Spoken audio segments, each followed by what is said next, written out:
In 2018, police in Citrus Heights, California, waited outside the home of a 72-year-old retired mechanic named Joseph James DeAngelo. They weren't there for a noise complaint. They were waiting for him to take out his trash so they could steal his DNA. That sounds like a massive overreach of privacy. What did this old man supposedly do? It turns out Joseph DeAngelo was the answer to a 40-year mystery. He was a former police officer who had spent over a decade living a double life as one of the most prolific serial predators in American history, the Golden State Killer. Wait, he was a cop? No wonder they couldn't catch him for 40 years. To understand how he stayed hidden, we have to go back to 1973. DeAngelo starts his career as a police officer in the small town of Exeter, California. While he's wearing the badge by day, a mysterious figure starts terrorizing the nearby city of Visalia by night. Let me guess. The police are looking for a shady drifter, and it's actually the guy sitting in the patrol car next to them. Exactly. At first, he's known as the Visalia Ransacker. He isn't just stealing jewelry, he's a voyeur. He breaks into over 120 homes, moving personal items around, stalking families, and rifling through belongings just to let people know he'd been there. That is psychological warfare. It's not about the money. It's about the power. It escalated quickly.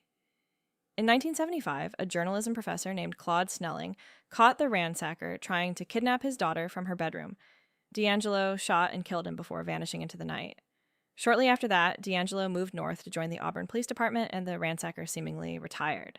But he didn't stop. He just changed his name and his territory, didn't he? He rebranded. In the suburbs of Sacramento, a new predator emerged, the East Area Rapist.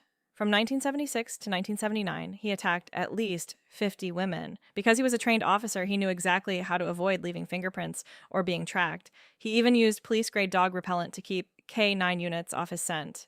50 attacks in 3 years? How does an entire region not go into a total lockdown?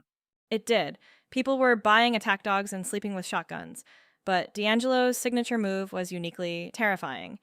He would break into a home where a couple was sleeping, tie up the man, and place a stack of dishes on the man's back. The dishes. Why?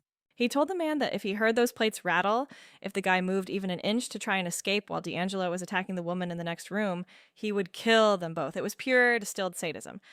And the whole time he's still showing up for his shifts at the police station? He was, until 1979. He got caught shoplifting a hammer and a can of dog repellent from a drugstore.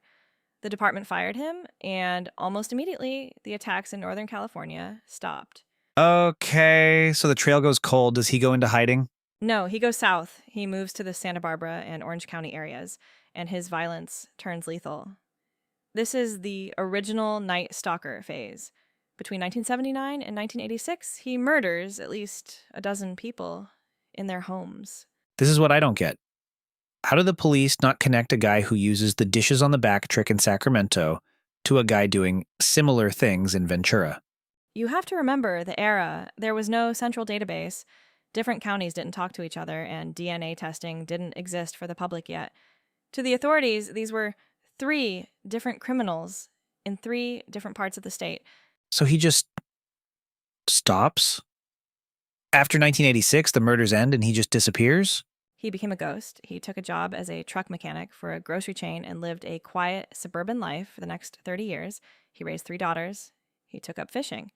He was the grumpy neighbor who yelled at kids to stay off his lawn, while investigators spent decades hitting dead ends.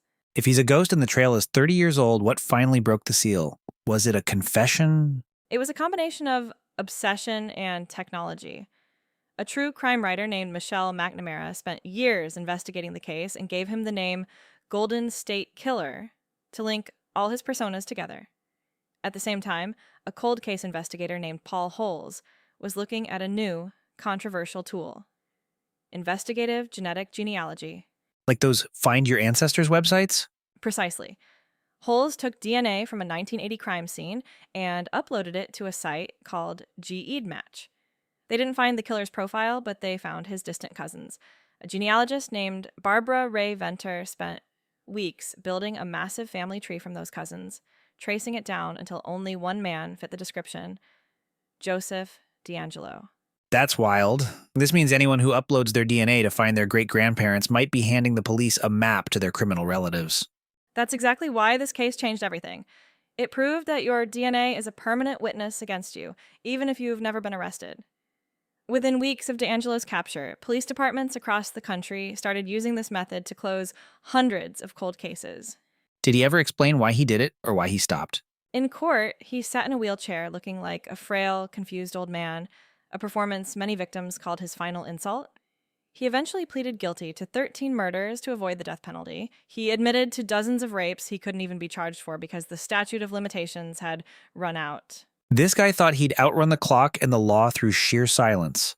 What's the one thing we should remember about the Golden State Killer? He is the ultimate proof that in the age of genetic data, time no longer protects the guilty. That's Wikipedia. Every story on demand. Search your next topic at wikipedia.ai.